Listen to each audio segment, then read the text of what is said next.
Hello and welcome to a new episode of the Behind the Host podcast on the Boostly podcast. My name's Liam, I'm the co-host, and we've got a special guest on today, or special guests, I should say. Today is really exciting because these guests are hosts who have managed to do what many of us hosts will find impossible, is to travel while hosting the business. And, they're traveling with their young family and seeing some awesome sights and that side of things. So today, for the next sort of 20-30 minutes, listen in and really discover from another host how you can pick up tips and things that you can do in your business and in your hospitality places and in the properties, things that you can do to allow you to have that freedom to travel while you're hosting. So this is going to be a really cool time and a really cool sort of podcast. So I'm excited. I've been looking forward to this for a little while. So I'm going to introduce to you Alyssa and Al Sedighravesh from Sedighravesh Properties. They've got 4 properties, I believe, at the moment, but they may correct me on that in just a second. And they're sort of based not just in one location, but actually some in West Coast, some up in the mountains. And we're going to dive into their business and see what tips they can share with us. So welcome along, Alyssa and Al. Thank you. Thanks for having us. Cool. So let's get started. First of all, for the people listening in and on the YouTube as well, how did you get started in hospitality? Where did the hospitality bug begin? I'll let Alyssa handle that one. Yeah, so I worked for a resort in Australia, the one and only. I worked in a day spa in a resort, and then I've always been in 5-star hospitality for at least 10 to 12 years. I worked in that industry and loved it. But after having my first daughter, who's almost 5, I stopped working and became a stay-at-home mum. And then we've kind of dived back into it in the last year-ish. Nice. So hospitality allowed you to, work from home while you're sort of still got an income. Is that right? Yeah. She's being a bit modest too. I'll add, she worked at, I would say, the top resort in all of Australia. And we have an interesting backstory, which we won't have time for in this call, but Alyssa and I met in Dubai about 8.5 years ago. And she was contracted to the Atlantis Resort in Dubai to help manage that spa and to train a lot of their staff. So her background is heavily in 5-star hospitality with guests, with guest interactions with WOW service, 5-star service, but also in SOPs, building standard operating procedures and training staff, which has been huge for us to be able to scale our business. And as you'd mentioned, be able to work remote. Do you know, that is such a good background just in general, but we often talk about what transferable skills from previous careers, but that is the number one thing, isn't it? Is recognizing how to host and how to have a good brand and that side of things, which is definitely transferred to your places at the moment. So talk me through, where did it go from there? So once you've decided to do hospitality, how did you get the properties? And for the people listening, let us know a bit about where the properties are and what sort of avatar they serve. Sure. Do you want to take that one? So I've had a background in residential real estate for 12, 13 years now. I kind of built my career in residential mortgage lending for the first 12 years. And then probably about a year before COVID actually hit, my brother, who's also in real estate, and I decided to start flipping properties.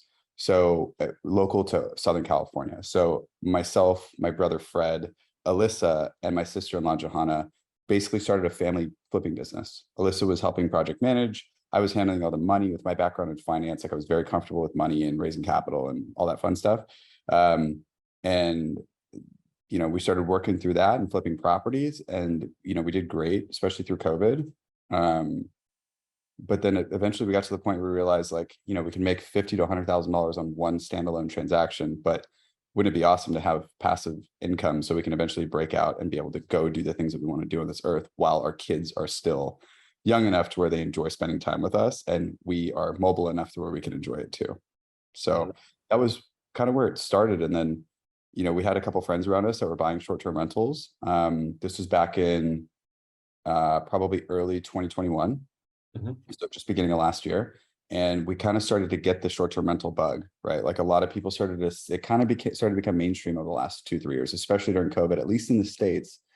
Lots of places were locked down. lots of people started to travel locally and go, enjoy short-term rentals, right? Get out of the whole hotel scene and kind of isolate. And then remote workers and all this stuff started to come up. So we started looking at this going, man, I think there's an opportunity here. So we bought our first property last year, just over a year ago. And we basically fallen in love with the industry. With that first one, how did that help, generate towards or get you towards this kind of dream of being able to travel? So as you got that first one, how long was it until you got the second, the third, the fourth? And what's that sort of journey look like? So we launched the first property November of 2021. So we're closing out on our first full 12-month cycle. Mm-hmm. And I mean, within 30 days of launching it, the revenue was it was pretty wild, right? Like the revenue net targets on these short-term rentals, I mean, they're double, sometimes 2.5 times what you can get on a long-term rental. So we launched that first property. We obviously had a couple friends that were doing it, and we were very intrigued about how to set up systems. Like, I love systems and scaling and staff and leverage and all that fun stuff of building and growing a business. And coupled with Alyssa's just like innate skill set with hospitality and standard operating procedures, like we complement each other well. We've had our challenges working together, which we've worked through, but at the end of the day, we feel like we complement each other well. So we got to the point where that first property hit, we bought the second property and closed on it before the end of 2021. And then third property, we ended up closing about 4 or 5 months after. So about midway through this year, we just launched that one about 2 months ago. We just brought on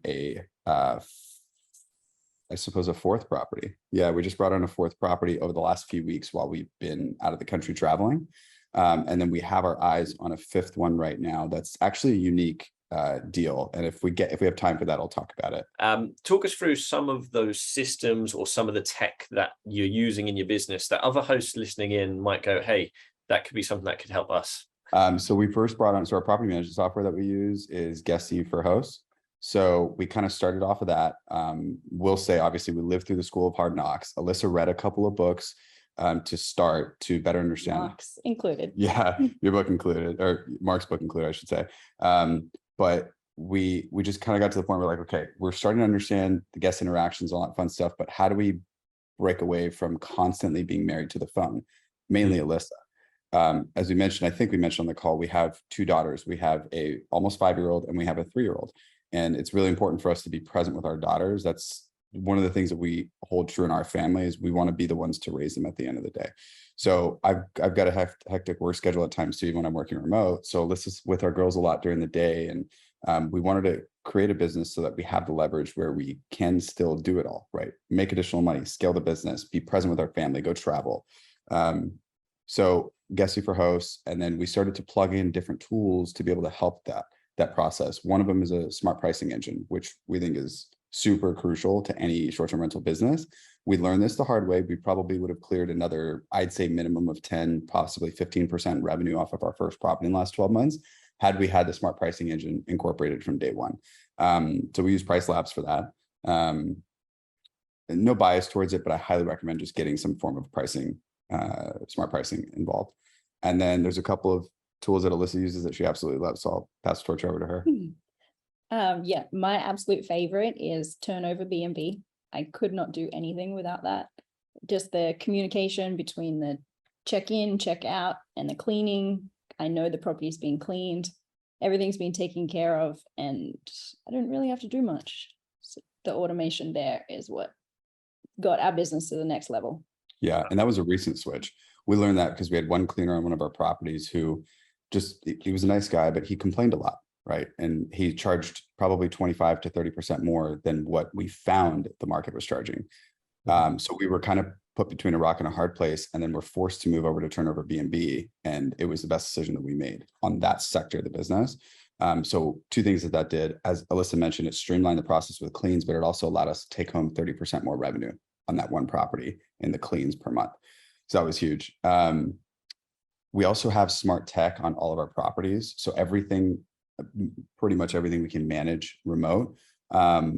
Smart locks for the property. So we prefer to use Schlage is the provider that we use. I got it on the first one, worked great. We had it on our primary home. So we just started to scale using that. One of the big things we love about Schlage, and I know Yale and a couple of other providers will offer that now too, but they'll do automatic door codes. per guest. So all of it's automated. A unique door code is generated, sent to the guest, automatic. It expires after they check out of the property. So it's safe, secure, all that fun stuff. In America, we have Ring for our security cameras. Thank you for our alarm system and our security cameras. So we like to have security cameras around the perimeter of the property for safety reasons. I won't go too deep into that, but we do enjoy that. Well, thank you so much for your time today. I hope this has been fun for you. And did you have any closing comments before we close off the podcast? Just don't get into, I call it mental masturbation. Delete that out of the, if I'm not allowed to say that, but don't you get can say anything on the Boostly podcast. It's fine. Limit the mental masturbation. Like, you're literally going to be in a place where you can overanalyze every aspect of this business and never take action. Get some books, get some knowledge on it, get into a mastermind group of some sort, and just take action. Like, I don't think when we started this, we didn't think we'd be in this position 12 months later. But just take the first step, and then the second step, and the third, and eventually you're going to have a few properties, and that'll be all gravy. Love it. Love it. Thank you very much, Al. Thank you very much, Alyssa. We'll speak to you again. Man.